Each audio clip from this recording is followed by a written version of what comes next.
irrespective of what is involved, whether simple or fanatical religions and sects, stubborn nationalism, fascism, might-greedy politics, terrorism or neo-capitalism, etc. All of these directions are aberrations of the negative and evil, and represent an immense threat to all peoples of Earth, in particular in the third millennium. And truly, the danger of a catastrophe befalling humanity has never been so great as today and in the future. Cynical materialism and unbridled neo-capitalism, which have now overtaken the entire world, are already leading to extremely serious damage to nature and the morality of the human beings of Earth, and this damage continues to grow in relation to the irresponsible increase in overpopulation.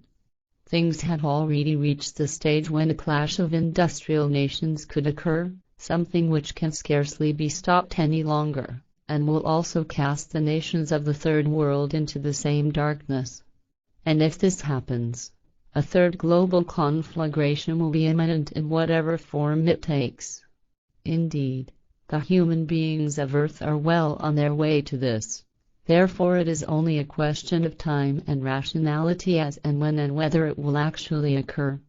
However, it is once again the case that the signs are pointing to the whole thing being unavoidable. However, this third world conflagration may take various forms, such as a collapse of nature that has been desecrated and flouted by the human beings of Earth, as have the atmosphere, the water, the planet as a whole and the animal kingdom, to put it simply, a global catastrophe. And this collapse would result in the collapse of civilization, leading in the final analysis to the total extermination of the human beings of Earth, or at least, a regression to the harshest forms of primitive living. Falling back into total primitive anarchy is also possible, meaning that all the forms of life still existing would only be capable of a vegetative existence full of suffering. Viewing the whole thing from this threatening perspective means no more and no less than that the human beings of Earth will sacrifice all their valuable achievements through a global catastrophe, and all because they had followed a flawed development for millennia in terms of true love, freedom, harmony and real peace amongst all forms of life. Indeed, in the present day, it is possible to see an apocalypse of this kind looming threateningly on the horizon and over the destiny of the human beings of Earth, because even long ago, the blossoming culture of truth was destroyed globally, and evil, Gewalt, and every kind of degeneracy set in its place, a thing that has happened in particular due to machinations of politicians, false laws, false penal codes as well as religions and sects. In the Christian world, the blame for this undoubtedly lies fairly and squarely at the door of the Roman Catholic Church. Christianity, as a monotheistic and strictly autocratically oriented religion, is guilty of developing completely new, evil and degenerate directions of thought and forms of government after the fall of the despotic Roman Empire, which spread all over Earth and under which all people are suffering in the new time. It was in particular the Roman Catholic Church that inherited the practices of the inhuman Roman Imperium, establishing an evil, consciousness-conditioned tyranny in the place of the former Roman military tyranny, which reached its accumulation in the Inquisition, but has continued uninterrupted since then, even if in a reduced form. Christianity in general and its numerous sects imposed a vast narrow-mindedness by dictating monotheism, a philosophy which hatefully excludes anyone who thinks and believes otherwise. Within the whole of Christianity and its sects, as well as in all other religions and their sects, absolute servitude reigns with regard to the obligation on believing the fallacious religious and sectarian teachings. Therefore no consciousness-related liberty is tolerated but is instead condemned and dealt with as an outrage and heresy. A liberal thinking predicated on creation and nature with no religious divinity anchored in it or to be prayed to is not allowed, which means that the human being who is lapsed into a religious belief cannot either find or follow the path to the effective truth of the creational and therefore to the creationally given laws and recommendations. fear and terror as well as threats of divine punishment bar the way of devout members of religions and sects to the real truth of creation, and therefore also the way to the teaching of truth, the teaching of spirit, the teaching of life, making this into a crime against God and the beliefs.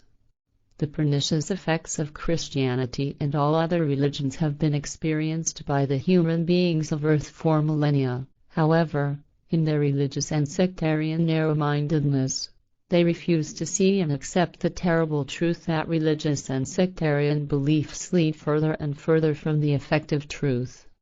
And with the steady drift away from the effective truth of the creational and therefore also from creation itself, away from earth, nature and the universe as well as from true life, love, peace, freedom and harmony, more and more human beings are coming into the world. Overpopulation is being stoked up further and causing more and more destruction.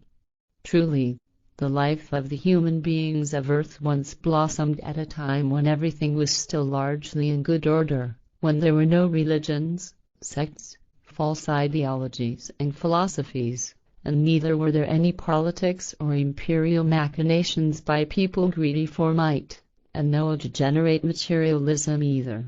Religions, sects, greed for power, materialism and the trappings of imperialism destroyed any identity striving for a balance, as a result of which the human beings of Earth who once lived in friendship and association annihilated each other in endless struggles for power and religious wars as well as through terror, feuds, hatred, jealousy, revenge, retribution, murder and manslaughter. One of the important reasons why religions and sects are wrong and false in their teachings concerns the indisputable fact that they all fundamentally misconceive the true nature of creation and its laws and recommendations, and therefore also the nature of life and death. Religions and sects teach their believers errors and confusions of the most evil form, and they throw human beings into terrible, irrational fear, anguish and torture them in the most inhuman way. However, this is an unpardonable crime quite apart from the fact that practically all religions and sects are responsible for innumerable other terrible crimes of the widest variety of forms. Take, for example, the persecution and barbaric killing of people who believe and think otherwise, the forms of torture and tribunals, religious or sectarian raids, wars, encouragement to murder, mass suicides and material exploitation as well as fanatical, religious and sectarian terrorism, etc. Therefore, over the course of time in which religions, sects, ideologies and philosophies have existed, criminal acts of the greatest extent and of the most extreme malice and degeneracy have been committed in their name and based on their beliefs, which have cost the lives of millions of people. Truly, none of the duplicitous religions, sects, philosophies and ideologies are philanthropic in nature, even though their representatives and believers would maintain the opposite, which is a lie. They all talk duplicitously and act accordingly. In truth, they do not know any humane world, because humanity is unbearable for them, so that they do not tolerate people who think and believe otherwise living next to them, and if they do, then it is only a pretense. Although all of them externally propose the ideal of love for the next one, they are actually treating into the ground the real truth of love for the next one as is given in the teaching of truth, teaching of spirit, teaching of life and by the creational laws. This cynical and highly dangerous character of all religions, sects and certain associated philosophies and ideologies from which are excluded those ideologies and philosophies, which doubtless exist, that are actually good and humane has since time immemorial led to intolerance and unscrupulousness towards all things of the present existence, as well as to the contempt of life, human beings, their rights, values and needs with regard to consciousness-related evolution as well as the ability to fulfill the creational laws and recommendations.